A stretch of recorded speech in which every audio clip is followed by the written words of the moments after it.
Hi and welcome or welcome back to The Books Are Everywhere.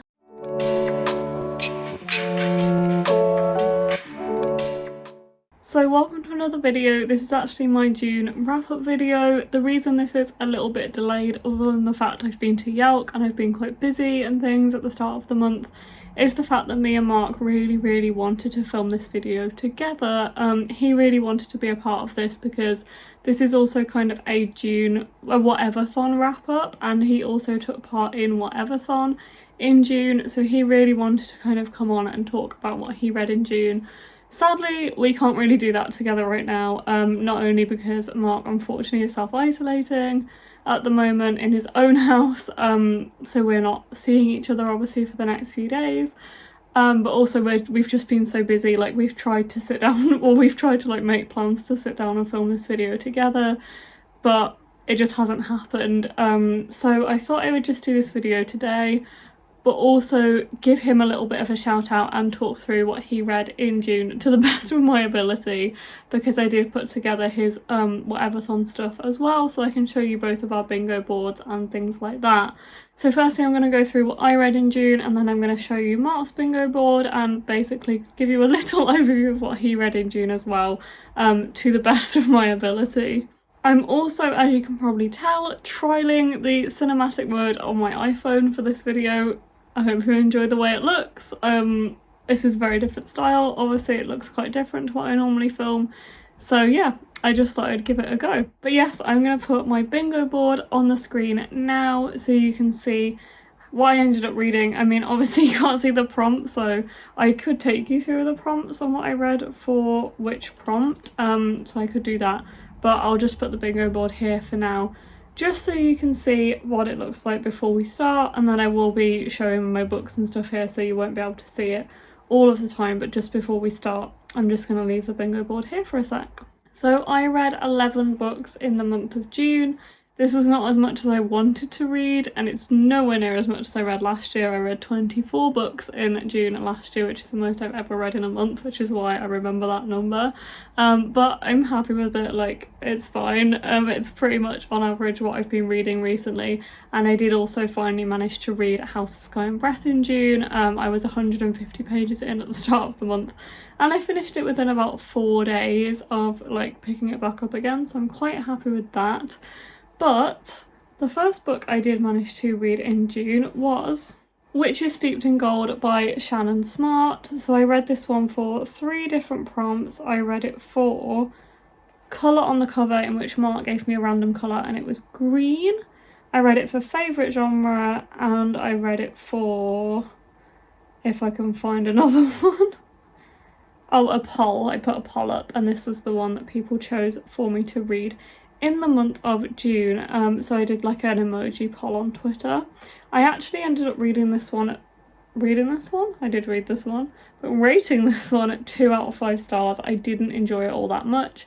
I read this one on audiobook, and for a while I was kind of thinking, am I not enjoying this one because of the audiobook, which I often think if I'm not enjoying a book, is it because like I'm not paying any attention to it, or like something else is going on? Whereas in reality I just had this feeling about this book that I don't think it really would have changed if I'd read it physically. I just found it very confusing. I also found it quite boring, and I just found I wasn't really paying attention to it. But because I'd purchased the audiobook, I felt like I had kind of a duty to finish it, which is just my personal opinion. Like, if I hadn't have bought it, maybe I'd have just DNF'd it, but I specifically bought the audiobook as well as already owning it, so I felt like, you know, I did want to. This one follows 2 women, and they're basically trying to take down the Doyen, I think? And they're basically trying to take down, I think, the Queen. So yeah, I literally can't remember it. Like, all I can tell you about this book is what's already in the synopsis, which is, yeah, about 2 sisters. I couldn't even remember they were sisters. The best part of this book was that it was a Jamaican-inspired fantasy, which I really liked, and also that it talked about patois and Jamaican patois, which I found really interesting, and I thought that was really cool as well. But yeah, that is kind of all of my thoughts and feelings on this. It just wasn't really for me, sadly, and I'm not going to be continuing with the series. I then read When Dimple Met Rishi by Sandy Menon. This is on a previous TBR, so that was the only prompt I actually used it for Whateverthon, but it was also on my May TBR. Obviously it was on a previous TBR, and the prompt for my May TBR was the oldest book on my TBR, the book that had been on it for the longest, and this was one of the books that had been on my TBR for the longest time.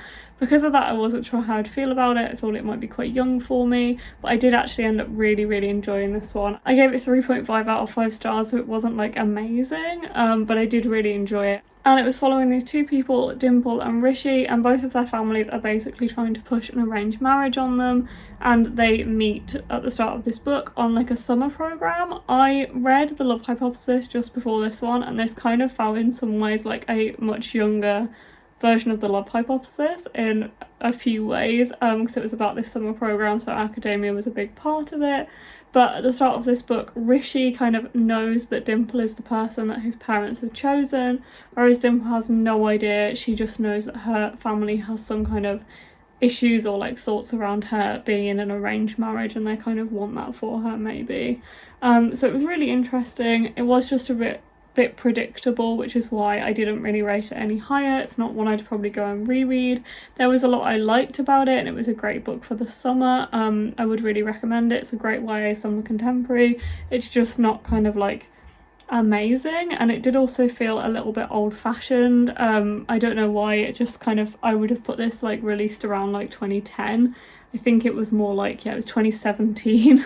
I just felt like this one was a little bit outdated and a little bit predictable. I then picked up The Seven Husbands of Evelyn Hugo, and this was for 2 prompts for my Whateverthon TBR. It was for host favourite, and it was for a less read genre because I don't really read a lot of adult fiction, but I ended up absolutely loving this book. I honestly don't know if I'd have picked it up unless Courtney had recommended it to me, because I didn't love Daisy Jones and the Six by the same author, but Courtney said that she loved this one and wanted me to give it a go, so she actually gave me this copy when she purchased the hardback for herself, and I absolutely love this book. It's a kind of like mystery historical. It's following this woman called, what is her name? Melanie? Not Melanie.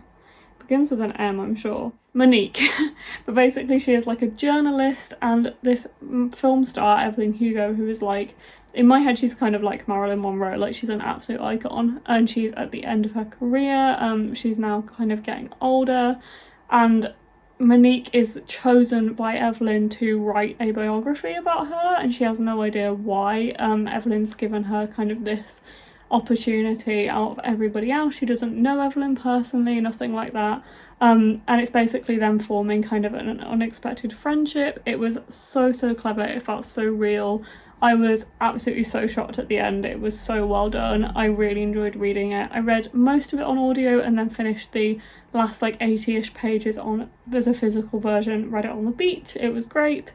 I gave this one 5 out of 5 stars. It is definitely a new favourite. I then read Onyaka and the Academy of the Sun, which is a middle grade, and this covered 2 prompts in my Whateverthon TBR, and that was the and of a and, because it's and the of the that has those words in the title, and it's under 300 pages, so those are the prompts that I completed for this one.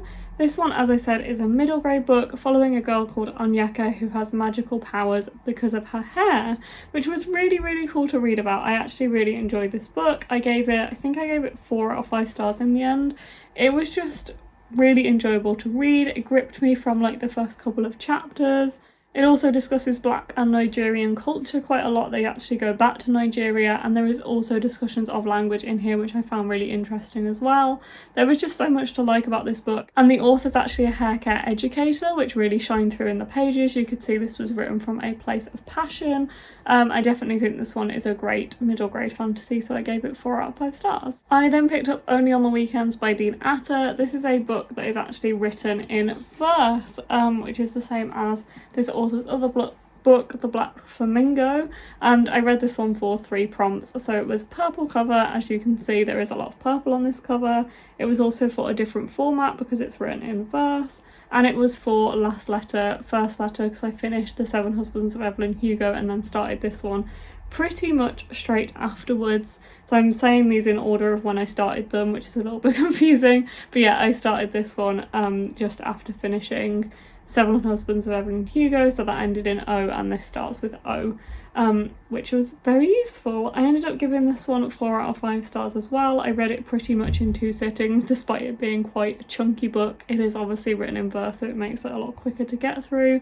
And this one follows Mac as he kind of gets into his, I think, first relationship. I'm not sure if it is his first, but he has a crush on this guy at school. It basically starts from that point and then goes on to them kind of getting together.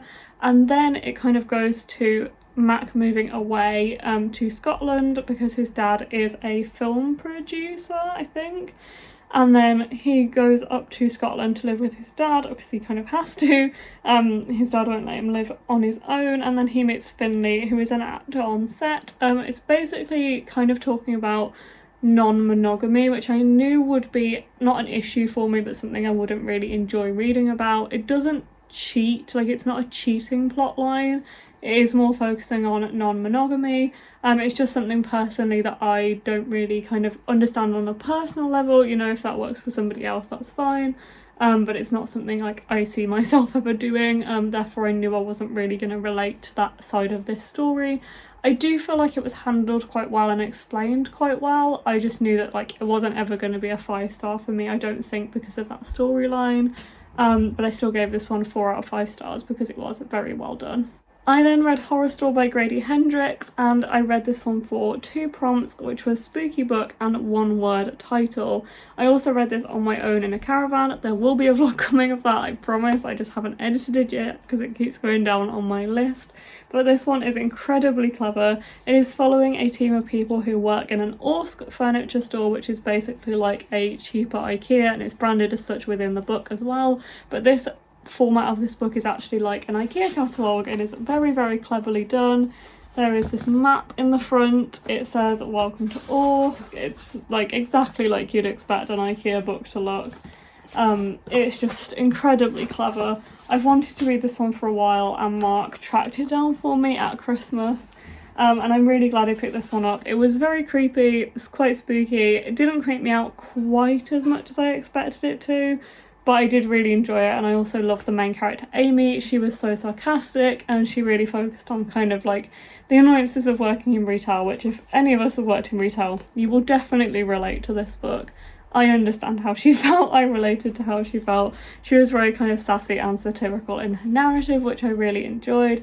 Kept me very entertained.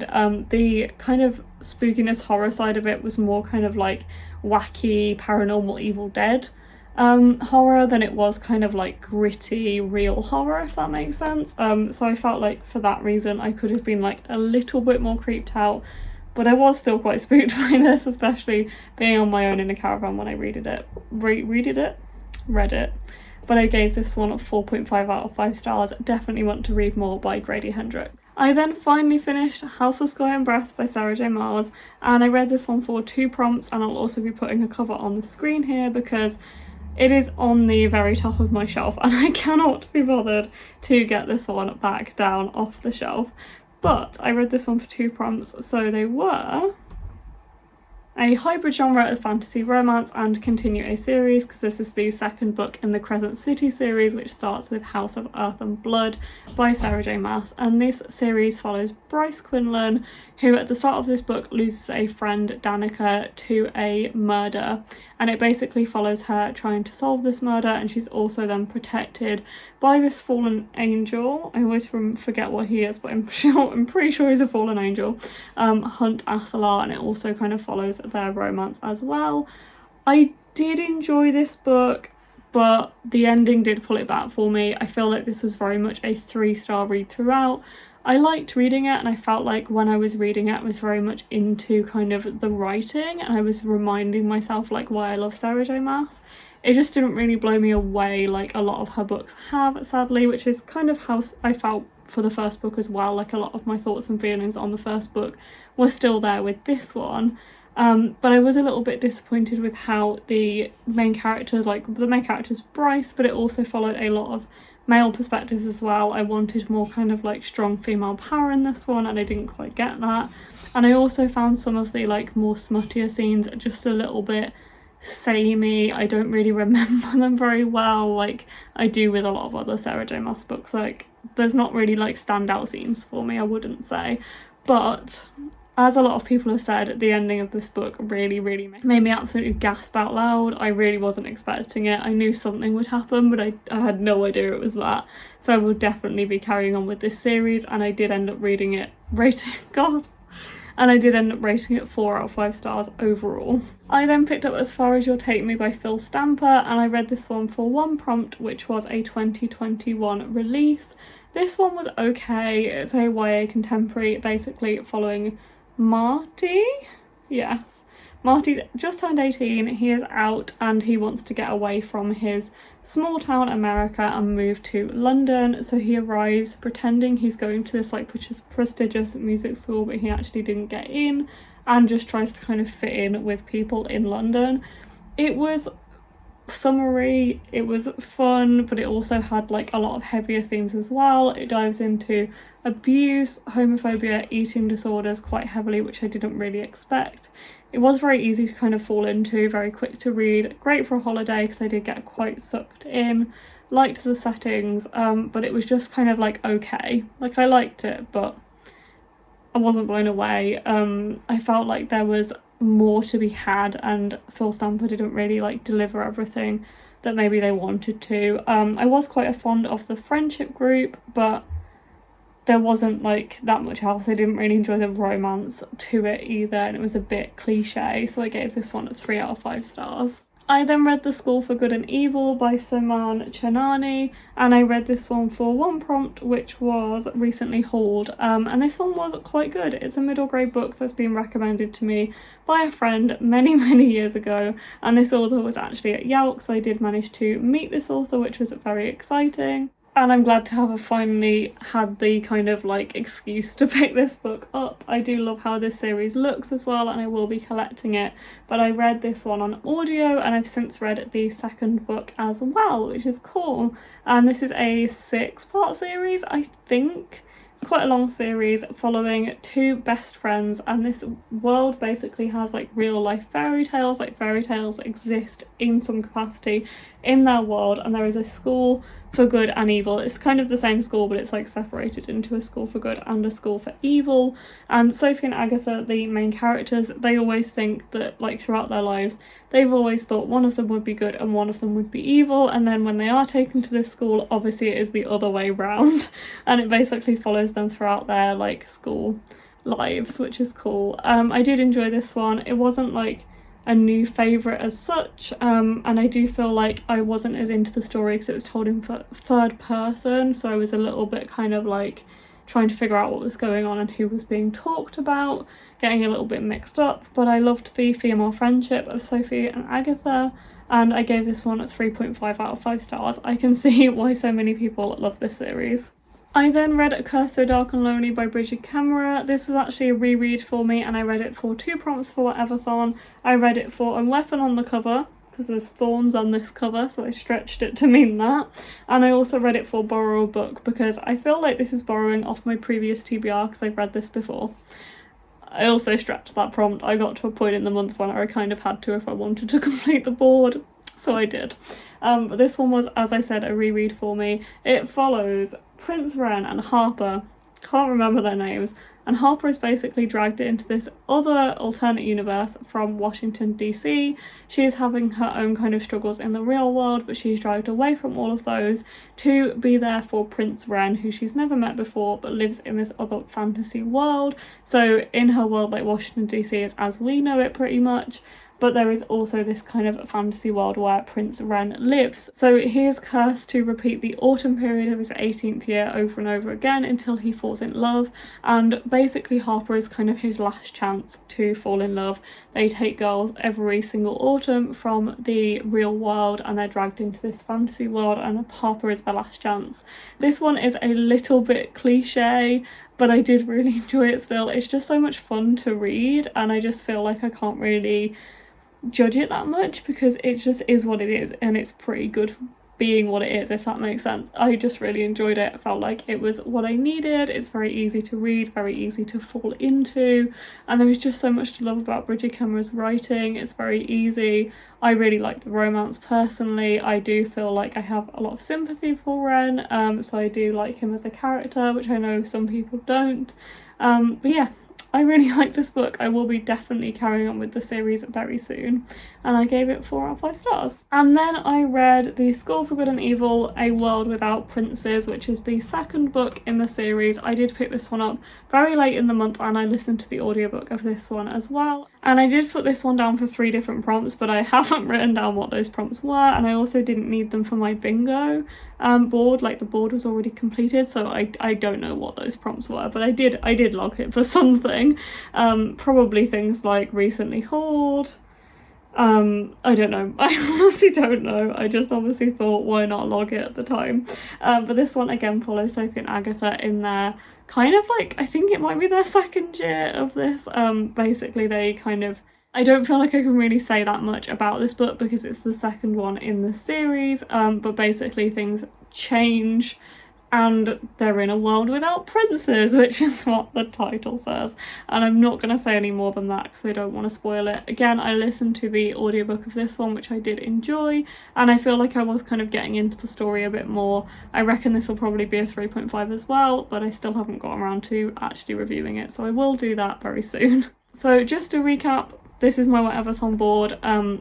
Everything that I've just talked about should be on there other than A World Without Princes, which I just kind of snuck in at the end because I just happened to be listening to the audiobook. But yeah, that's what I read in the month of June. I did have a 5-star read, which is very cool. I don't always have a 5-star read in the month, so I was quite happy with that. And before I go, I'm just going to give you a quick overview of what Mark read. I believe he read 7 books in the end. And I also put a copy of his Whateverthon board here, which has my face on it, because he actually read my dissertation as one of his books for the Whateverthon prompts, which actually might be... No, I have put it on his list, so yeah. But yeah, I'll just quickly take you through his prompts and what he read.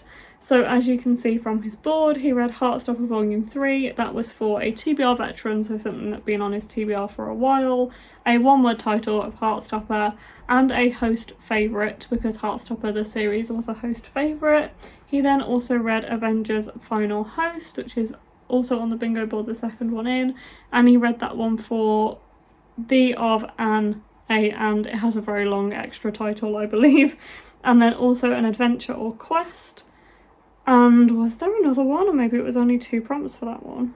I think it was actually only 2 prompts for that one. But then he also had 4,000 Weeks, which I do believe has 3 prompts, and that's for under 300 pages, a colour on the cover, which I think he also went for green, the same as me, I believe. And then also a less read genre of non-fiction, self-help specifically. And then just going along on the bingo board, he read Mox by John Moxley, which I think is an autobiography of a wrestler. And he read that one for 3 prompts as well. So we have Recently Hauled, a favourite genre, and a 2021 release. We then have Gallant by V. Schwab, which is very exciting, which he really enjoyed, if you were wondering. And he read that one for 3 prompts, so it was on a previous TBR, a Portal Fantasy, and a poll, because he asked me and my colleague to choose something for him to read, and we chose Gallant, because I knew he wanted to read it, and it was like, me and Joe both love that book, so we were going to go for Gallant, obviously. And then we have My Dissertation, which is Book Top Made Me Buy It, which he read for 2 prompts, I think. So we have a different format. Obviously, it's My Dissertation. And the letters GPS on the cover, because My Dissertation has a very long title, so those letters are all in there. And then last but not least, we have Marvel Legacy, which he read for 2 prompts, and that is Continue a Series and a Middle Grade. So that is all of the ones on Mark's bingo board. So I hope you've enjoyed also hearing about those. I know he wanted to kind of come on and share those with you, but obviously with the situation I thought I'd just go through them and show you the bingo board here. But anyway, I hope you enjoyed this video, and hopefully I'll see you in another one. Bye.